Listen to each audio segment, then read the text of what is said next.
We have a jam-packed and transformative week full of planetary transits. We have another loaded week going on, especially if you're watching this on YouTube. When I get to the point where we're pulling up the graph, it's pretty loaded as well. There's a ton of planetary transits going on. We have 2 sign changes that will be occurring this week. Venus is going into Sagittarius and Mercury is going into Sagittarius, which will help us shoot our shot when it comes to love and career. And with the Mercury stuff, help us think expansively and speaking enthusiastically. And this week, the Sun and Mercury will make the majority of the alignments, causing us to work on confidence issues, how we shine, communication, and our thought processes. And looking at the vibes on the graph, you can totally tell we're going into Saggy energy. This week is more favorable than some of the other weeks. The first few weeks of November, we kicked the door in an edgy sort of way, and this week is kicking the door in a more optimistic way. Obviously, there's some stuff, but for the most part, we have a ton of good luck energy, drive and ambition, a lot of social energy, a lot of family and friends energy, psychic energy, mental energy, and a lot of that's happening from the 14th all the way to the 15th. It is a high concentrated day. Yes, it is intersecting solitude energy, and I'm not saying that there won't be moments where you might feel overwhelmed and need some space to yourself, but mostly this week has more of a tone of just being more social and being open with others. Some of the concentrated energy breaks up as we go from the 16th all the way up until the 20th. We have a steady stream of psychic energy. We have a steady stream of romantic energy. Then as we get to the 20th, there's some good luck energy and more mental energy. Good luck energy happens to be Jupiter related because Jupiter will be making a trine with the Sun, which means Jupiter will be going out of retrograde in a matter of days after that. Just in time for the upcoming Sagittarius season and the new moon in Sagittarius occurring next week. So yeah, this should be a fun week. Let's look at the next bunch of days and see what we can expect. As a reminder, don't forget to like and subscribe because it helps this channel grow. And if you'd like to support the work of this channel, you could do so by buying me a fresh cup of coffee. There's a link in the description box below. So one of the reasons why we were seeing so much concentrated energy on the graph is the 14th and 15th are highly jam-packed days full of concentrated planetary energy. On the 14th, Venus is going to make a sesquiquadrate with Chiron. And so with this, it could be focusing on recovering from disappointment when it comes down to our relationships, when it comes down to our careers or financial situations. Alignments with Chiron cause us to sit back and reflect and heal on situations that we dealt with in the past, stuff that we need to work on, some of our core wounds when it comes down to certain things. With this having to do with Venus, obviously this has to do with relationships. This has to do with self-esteem, self-worth, financial situations, and things of those matters. So this could be a day of working through old stories. This could be a day of working on old baggage. This could be a day of feeling like you're starting to slowly recover from certain situations, even if it does still affect you in some way, even though you might feel triggered in some sort of way when it comes down to scenarios. This still could be a day where you're starting to feel more productive about how to go about it and seeing whatever methods you're using to get yourself out of these funks is working for you. But no matter what the situation is, you could be ready to finally put it behind you, or even just acknowledging the fact that this is a time for you to work on becoming whole again and letting go of some of those things. So you could be making a commitment to yourself to consciously work on those areas every time they creep in and you find yourself ruminating about past disappointment. And luckily that shouldn't be hard because we have 2 more alignments that day that could be helpful in terms of moving forward from things that are getting in the way of your happiness. Mercury is going to make a sextile with Pluto, and with this alignment, this is super helpful in terms of working on coping skills, in terms of being able to do the research and having the mental stamina to clear out blocks, clear out emotional stagnation, clear out any old traumas or things that might have been repressed, and also just consciously working with the things that have hurt you, with the things that do trigger you. So this may aid in that whole Chiron situation with Venus. This is also just great for just getting out of your head and not being so deeply entrenched in thoughts that are not helping you move forward, because Pluto wants us to transform the things that are going on in our minds or the way we're living our life. So this could feel like a moment of deep mental transformation.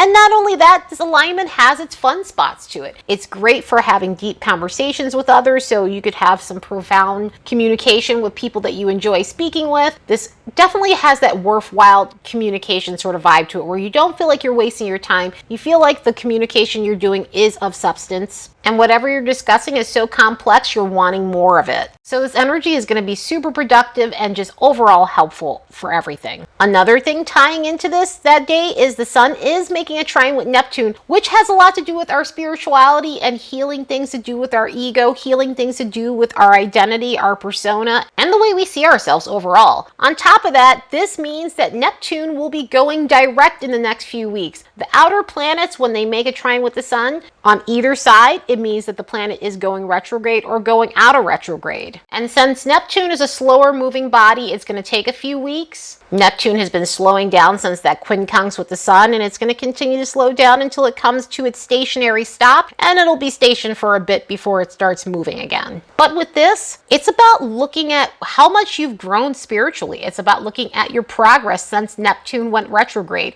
Obviously, once we go to the direct station of Neptune retrograde, that will be a time of huge review for that. But an alignment like this is very joyous because you can pat yourself on the back from how far you've came in terms of your growth, in terms of what you've been doing to heal. This drives us to do what feeds our ego on a spiritual level. So this is healthy ego. This is a healthy way to get validation. But you can feel like you're able to really see yourself clearly. You can feel like you've connected with yourself on a deeper level. And it just gives you the urge to do all kinds of things to make yourself feel healthy. And healthy in a spiritual hygienic sense. So this could be a day of taking spiritual baths. This could be a day of doing stuff in terms of meditation or yoga, going for an energy healing of sorts, whatever energy healing practices you may be into. But this is truly one of these energies that we absolutely need and deserve after some of the harsher alignments we've been dealing with for the last bunch of weeks. The 15th is another concentrated day. Also, from the 15th to the 17th, with the exception of one alignment, we're going to see Mercury and Venus making the same alignments and going into Sagittarius one after the other. Mercury is making that same Sesquadrate that Venus did the prior day on the 14th,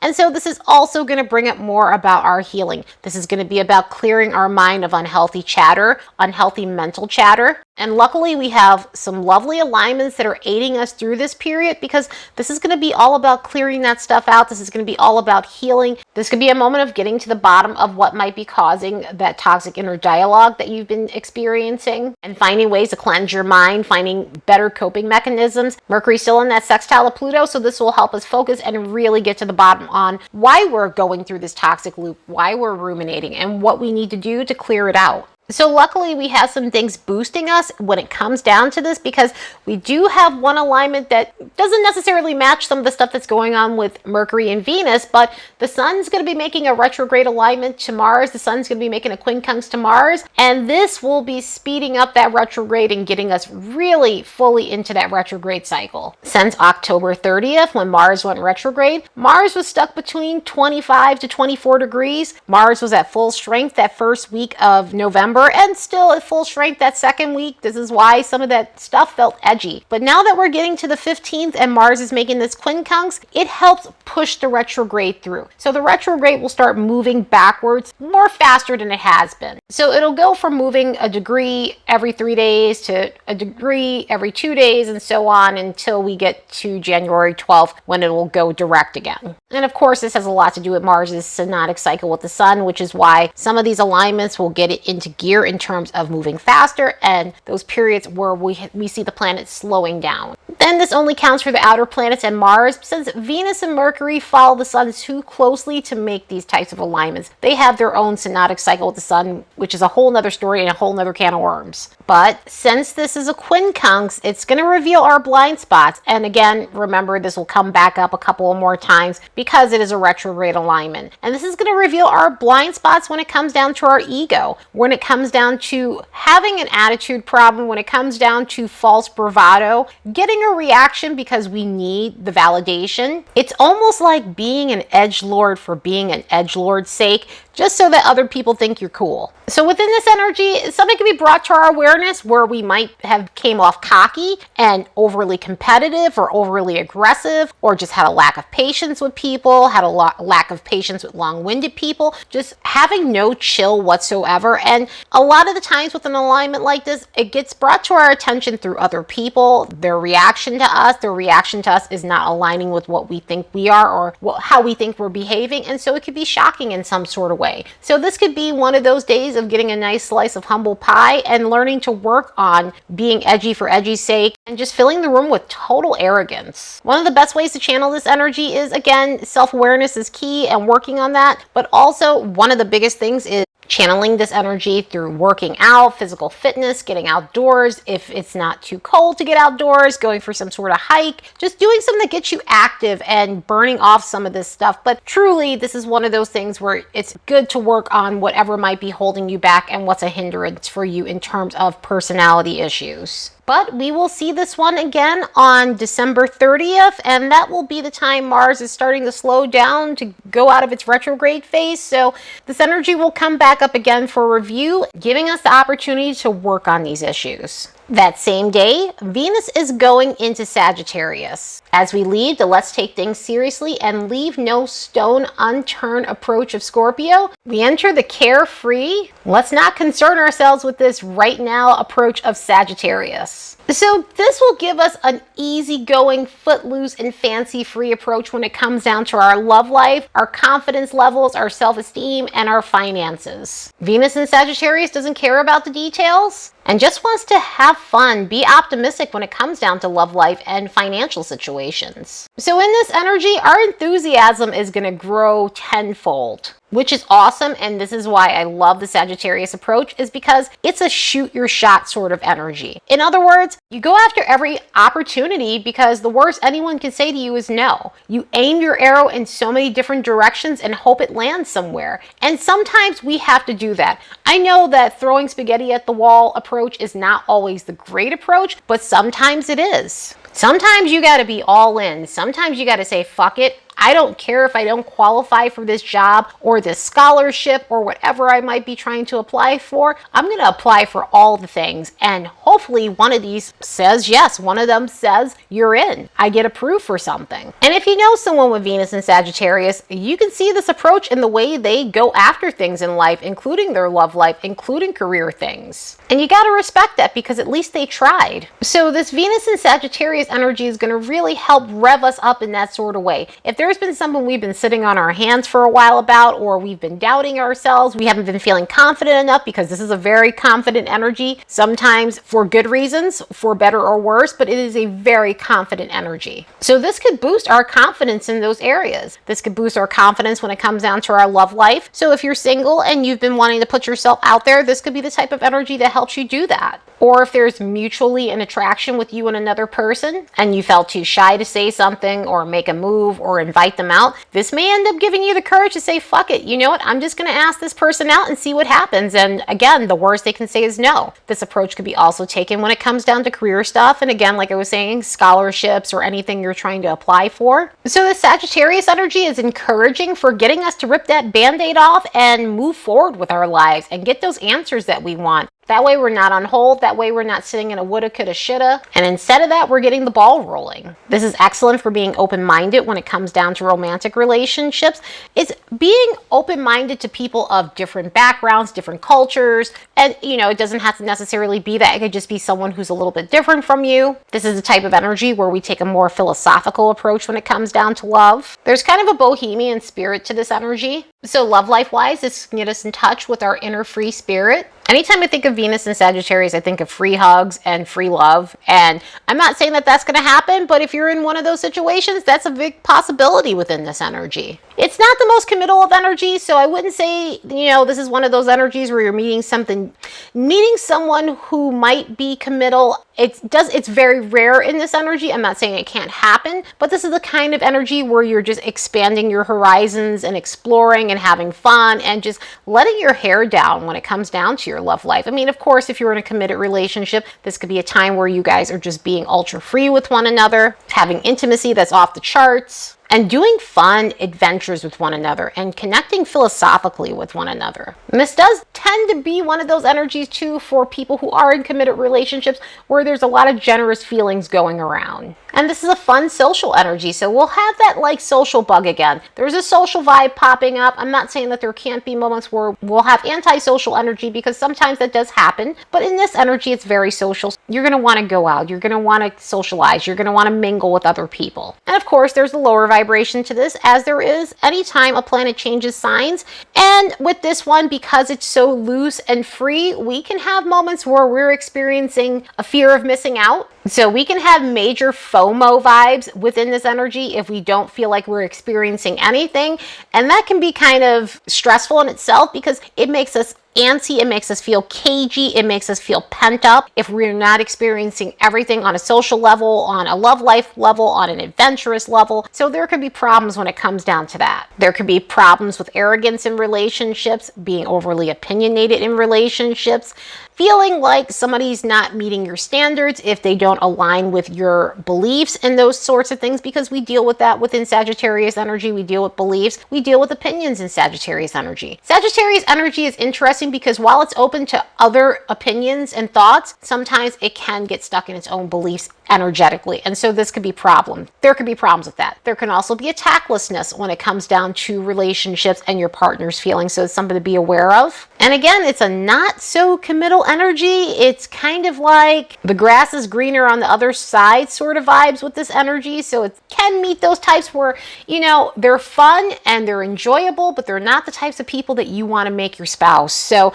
that can come up a lot. There could be a prevalence of that within this energy. But other than that, let's use this energy to shoot our shot. Let's use this energy to go out and have fun and enjoy ourselves. We deserve it. We deserve this positive energy right now with some of those harder alignments we've been experiencing.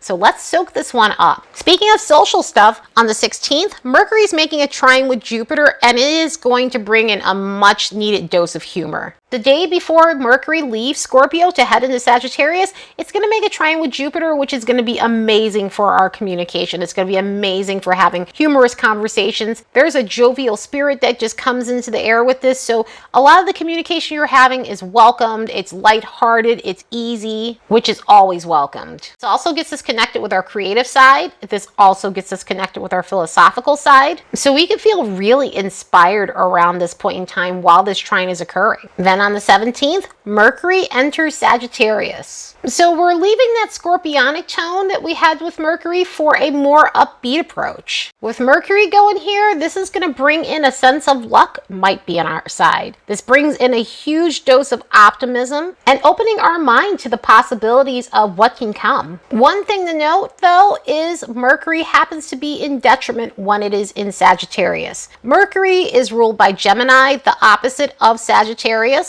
Sagittarius is about left brain processes, the details and the facts, and linear perspectives. Sagittarius is about the big picture. It is about right brain perspectives, and it deals more in opinions than it does facts. So when you have this combination, it's not to say it doesn't work, and it's not to say that it's a bad placement. It's just to say that there may be some moments where we have some glitches when it comes down to those certain things. But either way, this is a fun Mercury, and it's a fun Mercury because it gets us thinking on a different level. It gets us thinking from a different perspective.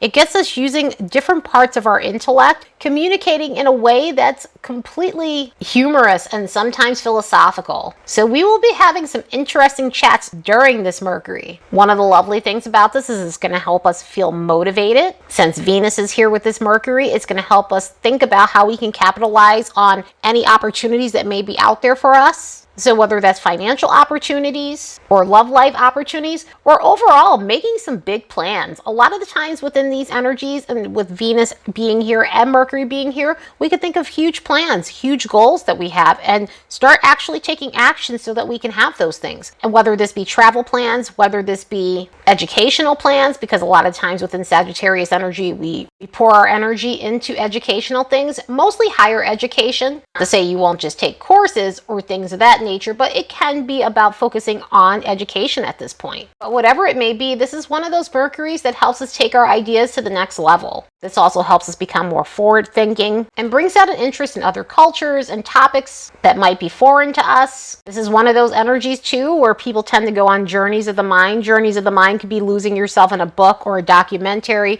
that kind of takes you to a faraway place in your mind. Or just walking around on Google Maps because you don't have time to travel or you're not wanting to spend the money at this point in time, but you're still wanting to see what the area has to offer and you're taking a little trip in your mind. One of my friends with the Sextile does this and absolutely enjoys herself roaming around other places without actually having to leave her home. Of course, there's a shadow side associated to this, and with Sagittarius energy, we have to be aware of being too opinionated. We have to be aware of being too blunt in this energy because sometimes within this, we could be overly blunt and cutting, especially if something goes against our beliefs, especially if something goes against our opinion, especially if someone challenges that. We have to be aware of confirmation bias within this energy as well, because that can come up a lot of the time within this. And there could be a tendency to stretch the truth. There could be a tendency to over-exaggerate. So that's something else you want to be aware of when it comes down to this. Other than that, I am really happy to see all this Saggy energy. We need this jovial energy after the harder transits that we've experienced. Again, this week has really been impressive. Let's soak all of this up. On the 19th, Mars is making another one of its retrograde alignments, and Mars has been in a square with Neptune. The square has been in deadlock since Mars wasn't moving,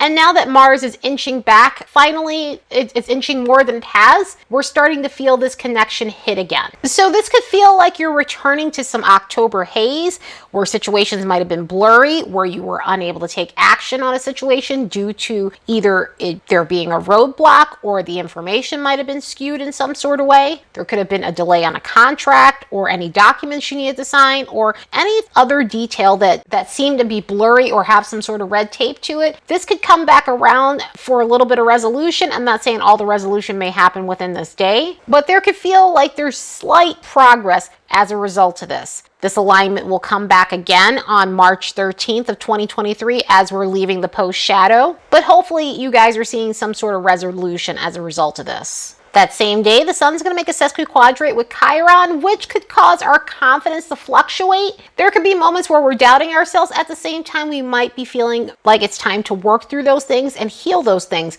The sun is now following those alignments that Venus and Mercury made, so now it's also coming up so that way we can work through this and heal that. So it's not bogging our confidence down any longer. Luckily, around the 20th, the sun's making a trine with Jupiter, and that means Jupiter will be going out of retrograde next week. Jupiter goes out of retrograde around the 23rd or 24th. This is a joyous energy, and this is one of those energies where we feel luckier than normal. There's a sense of optimism in the air. There's a sense of socializing in the air. There's a sense of just feeling good about yourself, feeling like you've accomplished something, feeling like you're slowly coming out of a hard period and now you're having a reason to celebrate because this is very celebratory energy, and it really does bring in a nice Sunday fun day tone to it. So at least we're ending the weekend on a high note. Honestly, this whole week, aside from maybe some uncomfortable transits and obviously the Mars retrograde stuff, has been nothing but high notes. And so let's soak this up. We deserve this. Anyway, I hope you all have the best week ever. Later, and see you in the next episode.